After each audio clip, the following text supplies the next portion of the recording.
this reminds me so much. This reminds me so much of when Shane Mosley was undefeated, and he seeked out Vernon Forrest. He had just beat De La Hoya. He was like 30 something and old, whatever. And he seeked out Vernon Forrest, and Vernon Forrest was a top amateur. He had more fights than Shane because he pretty much fought in obscurity, and he didn't fight on the Olympic team. But he was like racking up victories just like Shane, and he was a natural welterweight, and Shane was like coming up from lightweight. But Shane had beat De La Hoya, so he was a welterweight. And Shane seeked him out and fought him. And like when Shane made the fight, I was like, oh my God, why are you fighting this person? And that's how I felt. And Vernon Forrest beat the hell out of him. And that's how I felt when Spence made the fight with Crawford. Because I'm like, you could have just went up to 154 and, that would have been a better career choice. I never thought he should have fought Crawford. But I think what people underestimated with Crawford was people didn't know his power. That was the one thing that I knew was a problem. But a lot of people thought like, oh, he's just fast and he's quick. And I'm like, no, his power is crazy. He had 11 straight knockouts. Well, 10 straight knockouts going into the fight. So it was like, I think that was the telltale sign. But I think, a lot of people pick Spence, I think, on emotion. Because I feel like if you looked at both of them, you would pick Crawford because he could do more. You know what I'm saying? I mean, he looks like a better fighter. He looks more athletic. I've said that. He looks like a better fighter. Right. Spencer looks strong. He looks strong as shit. But he didn't look strong the day of the fight, though. Like he looked like if you can go back, and I tell people this all the time, if you go back and look at, and this is how crazy boxing is. This is what makes boxing. It's so many details. So when Spence started his career, right? He started his career at 154 pounds. As an amateur, welterweight is 152. But he started his career at 154. Then he went down to welterweight at 147. But if you watch him, even when he was making 147 and like his 12 fight, 15 fight, he looked a lot bigger. It's crazy how you can look bigger and more muscular when you're younger at the same weight. And then when you fight at the weight as you get older, you don't have the muscle. You look slimmer because you had to take off the muscle to make the weight. And that's how Spence looked at the fight. He had to take off muscle to make the weight. So that's why he wasn't as strong. But when you're a pressure fighter, your strength, Spence is a pressure fighter. So his strength is his strength is his strength. But if you looking smaller as a welterweight instead of the stronger welterweight you looked at when you in your youth, when you were younger, 25, it's a huge difference. But it's funny how you said that I didn't predict this. I didn't predict Crawford was going to win, and the fact that I started to change once I seen all the videos and they sold me the fight. I mean, I ain't gonna lie. Like if you watch enough of this stuff, you'll get sucked into thinking, especially when you like a fighter, you start thinking, well, maybe he can pull it off. I knew it was a long shot, but when you like somebody, you got hope. What you think? I think it's bullshit. I think you bullshit, nigga. I think hindsight's 2021, and you talking all that shit. Now I know because you reminded me of the fight with Leroy and Johnny. Fuck all that, nigga. You thought Spence was gonna win for the last month and a half. I'm like, I'm not gonna say you thought Spence was gonna win, but you didn't know who was gonna win. You was talking that 50-50 shit like everybody else was talking. Yeah, like I got sucked into the hype. But what did I tell you initially, though? I don't remember. You said that, and I'm not gonna call you a liar, but you said that. Well, you were sending me the videos. You sent me the videos like. But that was 2 months ago. I don't know why I sent you the video. But you sent me the video because I was saying because he was talking about the fight, probably. But I told you that Crawford was going to win, and you was like, "How do you know?" And he was like, "Mad people are saying that Spence is going to win." So then you started sending me videos. That's how we got. And you saying that changed your mind? Why do you keep bringing that up? You saying that changed your mind? Well, I'm a Spence fan, so I ain't gonna lie. Like I got sold false hope. I ain't gonna lie. I got sold false hope because I like Spence and I didn't like Crawford, so I wanted Spence to win. I mean, just keeping the G. Like I wouldn't bet on it, but I didn't even look. I was gonna bet on Crawford 2 weeks ago. My plan was to bet on Crawford and hope that Spence win.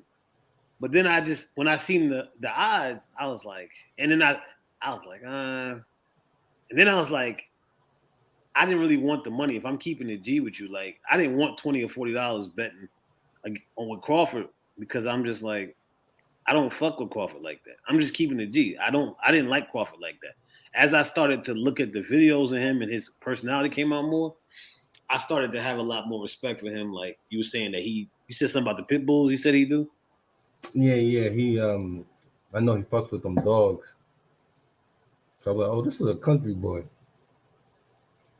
He had good pit bulls. Yeah, he got them game. He looked like they game dogs. So, built like him, slim. Probably fight. But yeah,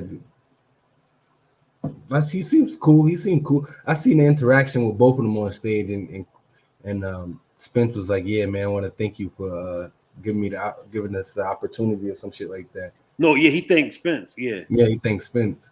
Yeah, no, it was the other way around. No, he thanked Spence. Spence said to him, "You should thank me." No, he said you pretty much like you should give me the credit because I made all this. He said I made all this happen. No, Spence said I made all this happen.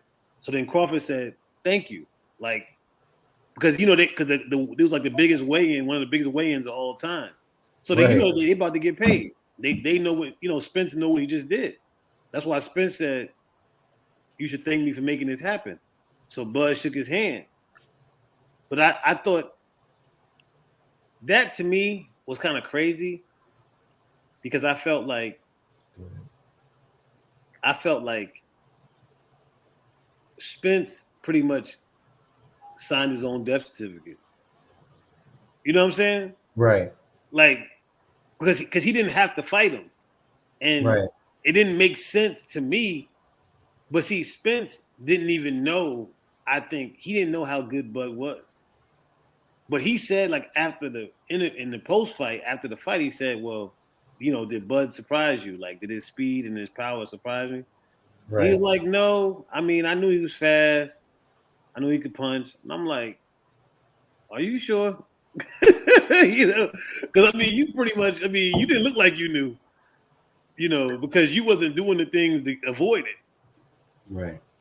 I mean, it's crazy because when you are at the level, and Spence is a draw. So Spence was a draw without Bud. Bud is not a draw. Bud can't make no money. Like Bud is. How can you be the best fighter in the world, but nobody wants to see you? That's how Bud was. Spence already was a draw, so he can go fight anybody and make money. So it never made sense for him to fight Bud from a business perspective. That's why it pissed me off per se, because I'm like, yo, why'd you do that? Like, but I understand he was daring to be great. But I think the terms of the fight was stupid. Like if I was Spence, I would have made him fight at 154. I don't think Spence would have won, but I think it would have been a better fight than that. I know before that 154 before? Nah. But Crawford said that it was Crawford even said though that it was kind of hard for him to make the weight. Because I think if you look at Crawford, he put on muscle. Mm-hmm. But he was saying like, he said I would fight him. He said he would fight the rematch at 154. He said because it was kind of hard for him to make the 147. And some stuff is starting to come back to me. And you said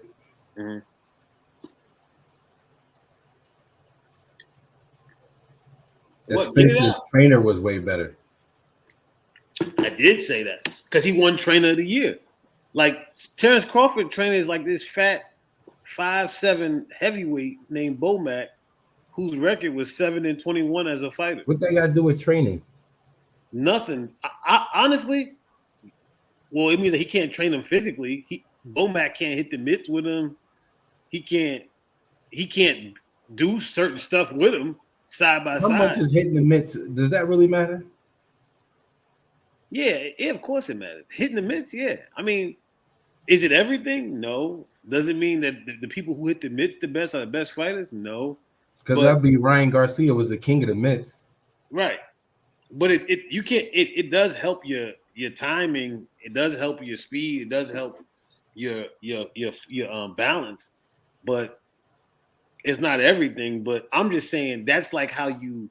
But that's kind of like how you interact with your trainer. That's how you become one with your trainer is when y'all can do drills together and he can kind of talk you through them and get a feel for them and y'all have cohesiveness.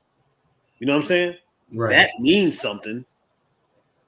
But Derrick James, he had two at one time. He had the Charlo brother too, and he got Anthony Joshua, and he got Ryan Garcia. Everybody was going to his, and he got the dude, the little Frank Martin. So he pretty much got a nice stable of fighters. Nice stable. Anthony Joshua is trash. Ryan Garcia is trash. Well, that's why. Well, that's why they went to him to get better. That's the. Oh, they went to him after the fact. Yeah. Okay. Yeah, I mean, I felt like he had. That's why I said I got sold the fight because I'm looking at it going, oh, Ryan got. I mean, I'm like, Bud got the better trainer. Like, he got a chance. It's just crazy when you know what your initial pick is, and then after a while, like me personally, I'm the kind of person I can get sold stuff. Like I ain't gonna lie, I got sold that Spence got a chance, but I knew before they signed the contract, I was like, man, do not fight this dude. And I just think nobody really understood how hard Terrence Crawford hit. And I did a video and put it on YouTube right before the fight. And I said, yo, this going to come down to can Errol Spence take it? Can he take the punches? Because I'm like, if he can't take the punches, he's going to get steamrolled. And he couldn't take the punches. He busted. I mean, but I don't think Errol Spence was healthy. I felt like they gave him something before the fight because he just didn't look right.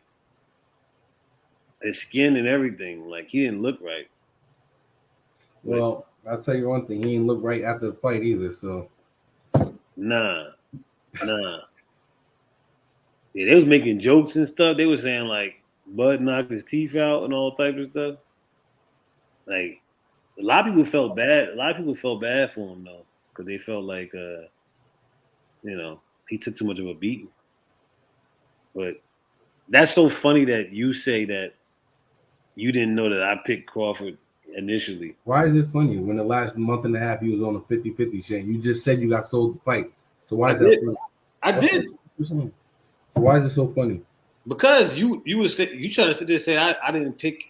I mean, 2 months ago you did, and then the last a month and a half you didn't.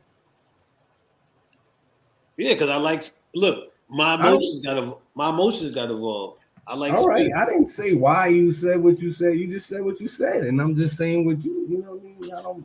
I'm not even asking for an explanation. You got it. You a sucker.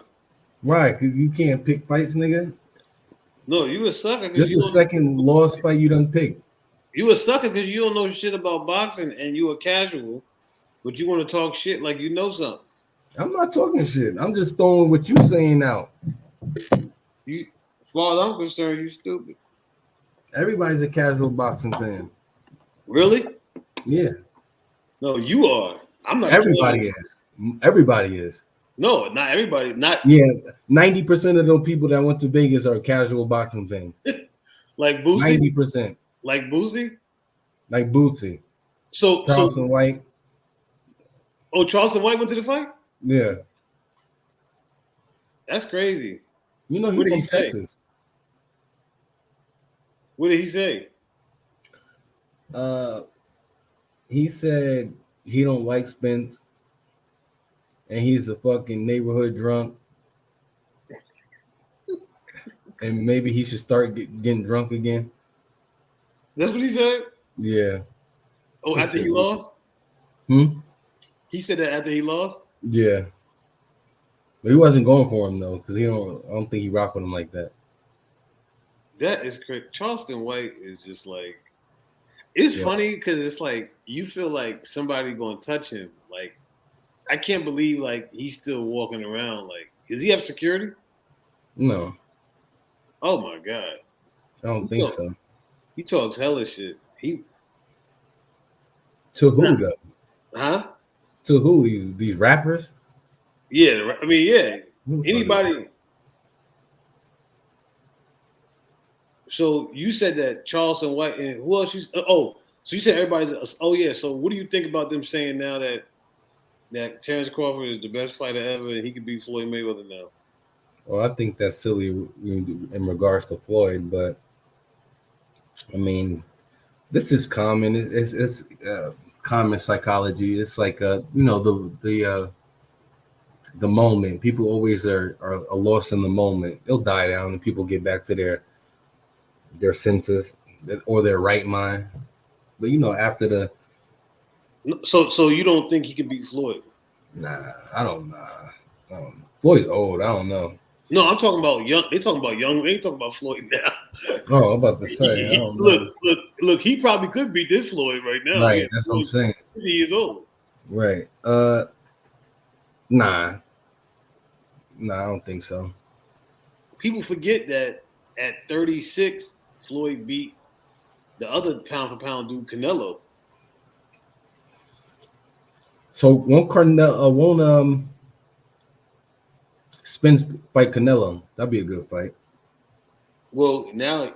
Oh, Canelo's too big. No, well, kinda, because he hasn't come back down. Canelo used to fight at 154, but he hasn't been in a while. But he's supposed to fight DiCarlo. It's already signed for September. Yeah, I seen that. Did you see Terrence Crawford taunt the Charlo brother when? Is this the one that got smacked or no? I don't know, but he taunted. I think this is the one that got the fight with Canelo. He taunted him. He got on the ropes, and then like stood on the ropes. It was like like you next kind of type thing. Because that's Spence is his man.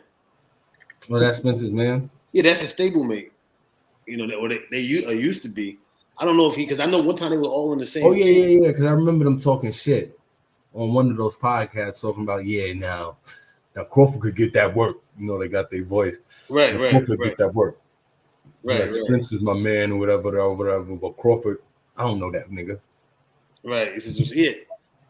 But the thing about Crawford is, and I just want to touch on that about like the mistakes that like fighters make. Like Spence made a lot of mistakes in that fight, like just from a technical standpoint. So just like people was talking about Pacquiao, Pacquiao was going to beat Floyd up and all. People get so caught up in offense, but you got to realize Spence is not a defensive fighter. He's technical. He keeps his hands up high. He comes forward a high guard, but he don't have head move. He's not a head movement. He's not slick like that. Floyd is slick as they come. He's slick as oil. So if he's fighting Crawford, he's not going to come in like how Spence came in. Like Crawford will be trying to force the fight, and Floyd's not going to get hit by it. You know what I mean? Like people don't understand that. Now, do I think Crawford would give Floyd a good fight? Hell yeah. Like, I mean, even young, but people don't realize when somebody fights in a defensive posture, like Floyd, he's not going to allow Crawford to get off like that. He'll hold him, jab, he's going to do all the tricks to avoid confrontation in the only fight when he want to fight.